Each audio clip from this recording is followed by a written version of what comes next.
YouTube family, welcome back. Merry Christmas, happy holidays, all that good stuff. If you happen to be here for the first time, I go by Devin on deck, but you can just call me Devin. And this is the last pickups video of the year. I got literally 14 pairs of shoes to show y'all. Clothing, accessories, and of course at the very end of the video, y'all can get all of my business with the personal life update. So yeah, let's get into it.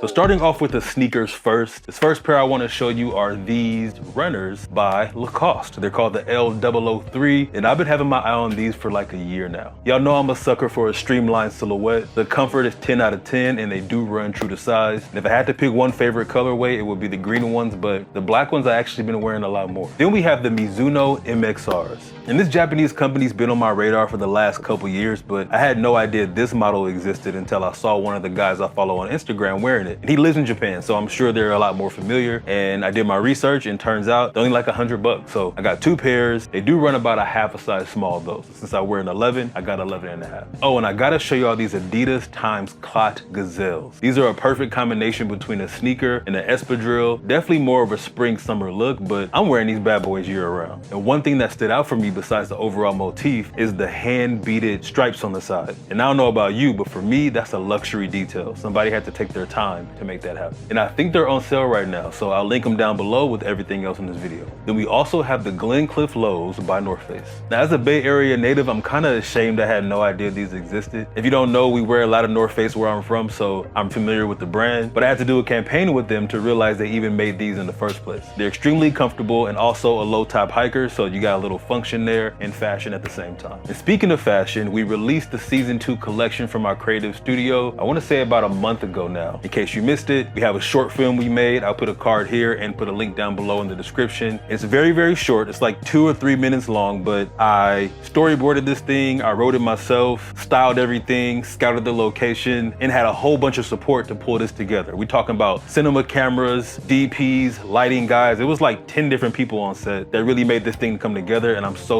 proud of the work. So if you have the taste level to appreciate some cinematic art, I will encourage you to check it out, but obviously no pressure. Now these jeans by Scott Fraser Co., these are definitely an investment piece. 16-ounce selvage denim. They go perfectly with boots in my opinion. You got that cinching adjuster in the back, very like old school classic denim detail, but in my opinion, they're only good for the fall winter months because they are very, very thick and heavy. And then we have this North Face times CDG liner jacket. And this from the same campaign I told y'all about earlier. And honestly, this is better than any of the outerwear they have on their website right now. I know I'm a little biased as an appreciator of Japanese culture, but also as a Bay Area native, I've seen all of the coats they make. So this was something that was totally different for me. It is like a good medium to almost a lightweight, but still very warm. And it's also reversible. But I do wish you didn't have that big giant tag on the outside. They could have tucked that somewhere else, but beyond that, it's a great coat. Now, when it comes to this cardigan, I saw somebody wearing this at SEMA. And for people who aren't car guys watching right now, it's a convention that happens in November every single year in Vegas. It was crazy. I'll tell y'all about that a different day. But somebody was wearing a similar sweater. They told me where they got it from. Then when I went to the website, I ended up liking this sweater better. And it's a little long, so I will have to get it tailored eventually, but it's one of the very few things you'll see me wear with branding on it. Now, the last thing I want to show y'all in the clothing section is this Beam smock jacket. So I got this at a pop-up that they just had in LA. Actually, it's still happening, but they opened up 2 weeks ago, and I was in there day one, like one of the first people in the door. And I'm so glad I did because it was the last one in my size. And it's just a great light layer. It's made of ripstop. If you look closely, you can see the texture of the fabric. So it's durable. And it's that classic signature Beams orange. And if y'all know me, you know I'm a huge fan of Beams. So Beams plus pop-up in LA, you know I had to be there. Now moving on to accessories, the first thing I want to show you is this gorgeous Seiko.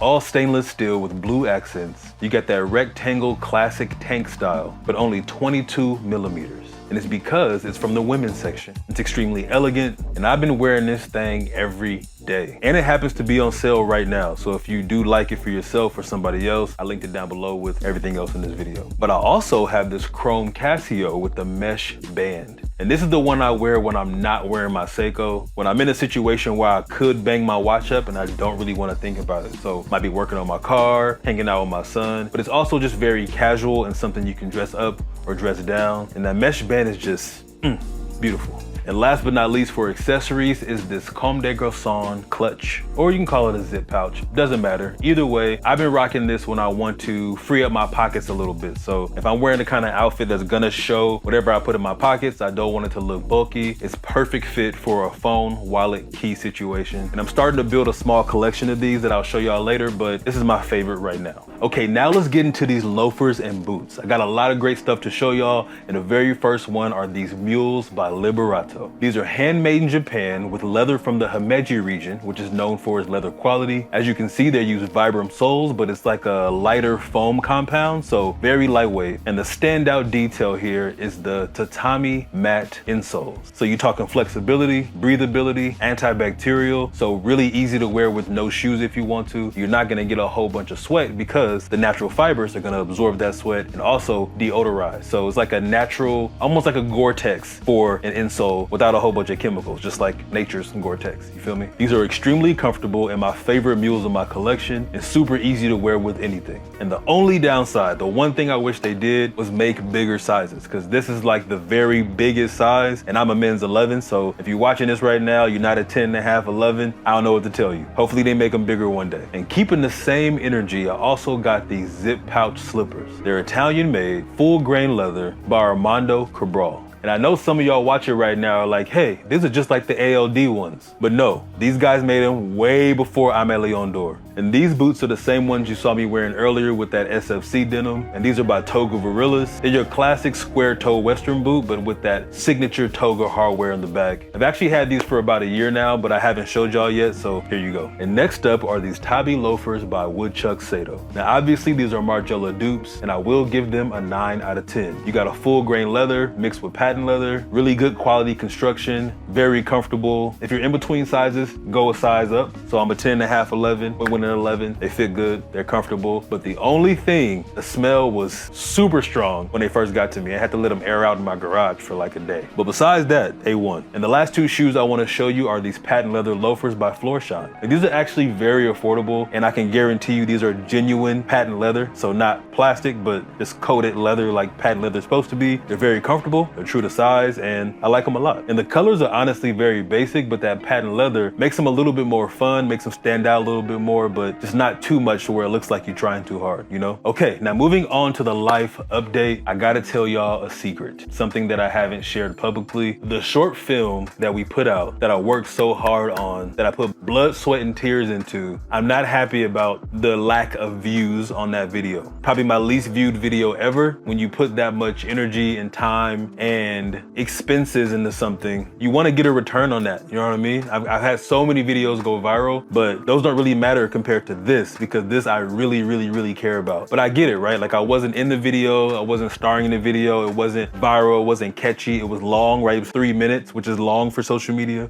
I have no other idea how I can get more folks to watch it, especially since it came out now a month ago. And again, in social media language, it's old news. So I'll keep posting about it, I'll keep telling y'all about it. And if you haven't seen it, again, it's linked down below in the description. I would love to know what your thoughts are, what y'all think. So if you do get a chance to watch the video, please drop a comment, please share it. I would love any kind of support I can get, and I gotta trust that what the Lord put on my heart to make and put out is gonna reach the right people, and the right folks are gonna see it, you know? So it's kind of a mix between proud and and disappointed at the algorithms and social media and all that. But I say all that to say that therapy's been very helpful in this process. I've been learning to accept the things I can't control and be patient about my success. And I appreciate you for making it this far in the video. If you have, that's really all I got for you. Actually, no, I don't. I have one more thing. My son's 1.5 now, okay? He's on the verge of talking. He's very babbly, but he can copy words now. He can kind of say the things I'm saying. He's almost walking. So when he gets on his feet, when he's actually walking and comfortable, you'll start seeing him more in videos again. That's really it. That's the only life update I have for y'all. Overall, I'm in a really good place. I'm very grateful. Like I said, as we close this year out, I'm still going to next year encouraged. I'm still going to next year trying my hardest, doing my best. And I really hope that you do the same, that you and your family have a great holiday, a happy new year,